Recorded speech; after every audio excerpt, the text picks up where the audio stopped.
நேத்து ஆதவ் அர்ஜுனா அவர்கள் ரஜினிகாந்த் அவர்களை பத்தி ஒரு விஷயம் பேசுறதுதான் உண்டு. அறிவாலய கொத்தடிமைகள் எல்லாம் எலும்பு துண்டுக்காக பரபரன்னு ஓட ஆரம்பிச்சாங்க பல திசையில இருந்து. எதுக்காக இப்படி ஓடுறாங்கன்னா விஷயம் சின்னதுதான்.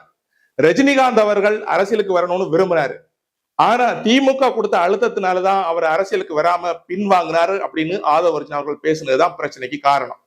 எல்லா கொத்தடிமைகளும் கதறாங்க இப்படி ஆதவ் அர்ஜுனா இப்படி பேசியிருக்க கூடாது, இப்படிப்பட்ட வர கட்சியில வச்சிருந்தா டிவிகே கட்சி காணாம போயிரும், விஜய் அவர்களுக்கு இது பெரிய ஆபத்து அப்படின்னு நிறைய பக்கத்துல இருந்து அட்வைஸ் கொடுக்க ஆரம்பிச்சுட்டாங்க.